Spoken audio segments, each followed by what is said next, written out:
రైళ్లల్లో ఇప్పుడు కొత్తగా కెమెరాలు పెడదాం అనుకుంటున్నారు. సీసీ కెమెరాలు. అది బయట నుంచి వచ్చే దొంగలతో పాటుగా రైలు లోపల ఉండే దొంగల్ని కూడా చూడటానికి. ఎందుకంటే ఆహ్, మనకి third class AC, second class AC, first class AC ఉంటాయి. థర్డ్ క్లాస్ ఏసీకి ఓ దుప్పటి, ఓ దిండు ఇస్తారు. సెకండ్ క్లాస్ ఏసీకి వచ్చాడు దాంతో పాటుగా తుడుచుకోవడానికి ఒకటి కూడా ఇస్తారు. ఫస్ట్ క్లాస్ ఏసీలో కుపేలాగా ఉంటుంది. పైగా ఇంకా కొన్ని ఫెసిలిటీస్ ఉంటాయి. దాన్ని ఏమంటారు, మన చేతులు ఈ కాళ్ళు తుడుచుకోవడానికి సపరేట్ ఈ వేస్ట్ పేపర్ ఇవ్వడం కానీ ఇట్లాంటివి కూడా చేస్తూ ఉంటారు.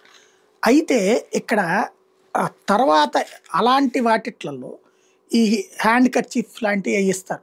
అవి మిస్ అవుతున్నాయి. చిన్న చిన్న దిళ్ళు మిస్ అవుతున్నాయి. దుప్పట్లు మిస్ అవుతున్నాయి. ఇవి నిరంతరం పోతున్నాయి.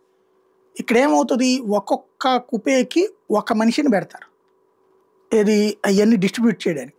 అతను మనం ట్రైన్ ఎక్కకముందే ఫస్ట్ ట్రైన్ బయలుదేరే చోట ప్రతి సీటు మీదన, ప్రతి బెర్త్ మీదన, లేకపోతే బెర్తులు క్లోజ్ అయ్యి ఉంటే కనుక ఆ పైన పెట్టేస్తాడు అన్నీ. ఏది ఇవన్నీ ఒక దాంట్లో ఇటు 3, అటు 3, 6, ఇటు పక్కన ఒక 2, 8 దుప్పట్లు, 8 దిళ్ళు, 8 ఇవి వైట్ దుప్పట్లు కూడా పెట్టేస్తాడు. కింద కంబళలు ఇవి కూడా అట్లాగా జరిగిపోతూ ఉంటుంది.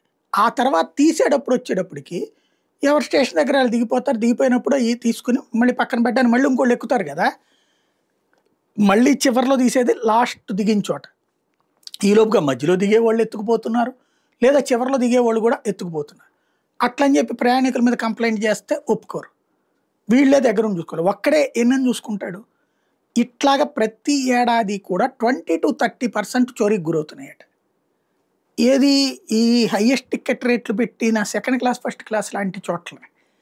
ఇది ఇప్పుడు రైల్వే శాఖ ఫీల్ అవుతున్నటువంటిది రైల్వే కాంట్రాక్టర్లు చెప్పే మాట.